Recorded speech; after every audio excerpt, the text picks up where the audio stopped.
Hey team, just doing a quick video on knee wraps. There's been a couple out there just showing simply how to wrap your knees, and I just want to cover it off in a little bit more points. So you guys know exactly how I want you to wrap and how I expect you to choose knee wraps and things like that. So this is a standard knee wrap. This is the Harris's new wrap. In GPC we're allowed 2.5 meters long. So if you're buying them, don't get the 2-3 meter versions. We always want 2.5 meter versions. The brand and the type isn't, I don't think it is important as what people make it out to be or what marketing claims it to be. You'll get a slightly stiffer wrap. This is probably in the middle, but you'll get really stiff wraps. You'll get really stretchy wraps. I can give a few examples of those, but it will slightly depend on your squatting style as to which one you choose. So usually if you're a really fast squatter, you'll choose a stretchier, thinner wrap, and if you're a slow, really controlled squatter, you'll usually prefer a stiffer wrap. But there are exceptions to those rules. I know plenty of people that don't follow those rules. So just try a few wraps out. I can recommend a few beginner ones, so if you need a hand choosing a beginner one, message me. But again, I don't think it's as big a deal as what people make it out to be. Wrapping and how you wrap it makes much more of a difference. So I'm going to go through how I wrap my knees. This is another thing that I think is probably a little bit overrated. If you do it tight enough and consistently enough and even enough in just a simple spiral up fashion, it'll still work really, really well.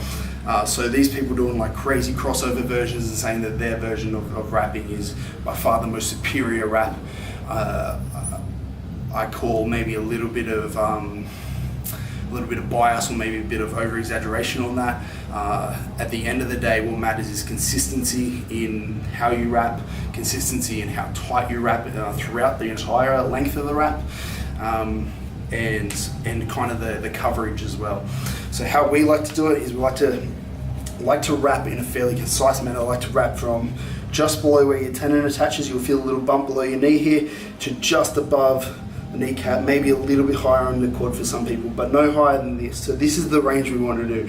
If you're wrapping down here or you're wrapping higher up to here, you're likely going to get no benefit out of that compared to if you just keep it to this concise area.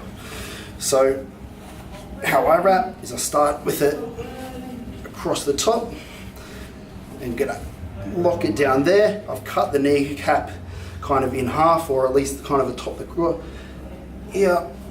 Then I'm gonna pull out the back, try to stretch it and come across into the crisscross, back down to across here.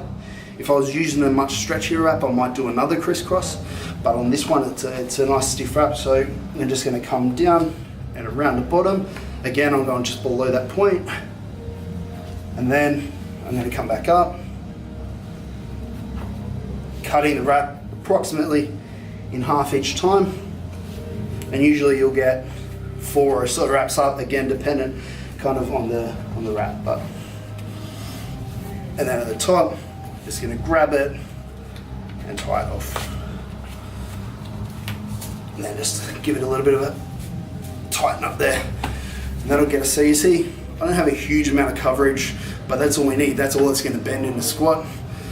So that's where we need the most benefit. It's also going to put more material behind the knee, which is what gives us that little spring, like how a sleeve does. Take it off, we just untie that, it'll unravel itself a bit, and then you can just take it out.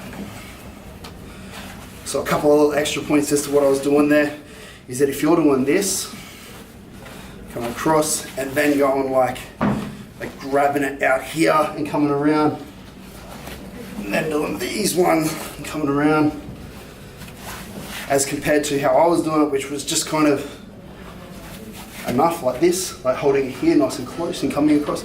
It'll be way easier to tension it that way, and you're going to get way more consistent tension. So when you're going into the next revolution, you don't want to like really have heaps in your hand and stretch it out. Just have enough that you can get across.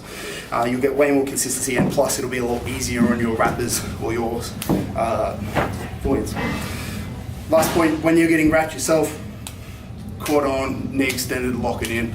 It'll reduce the area so you can get a few more revolutions a bit tighter, and it'll also just kind of lock your kneecap in place so you don't want to pull it side to side, but pretty simple. So if you have any other questions about knee wraps, shoot us a message and we'll sort it out for you.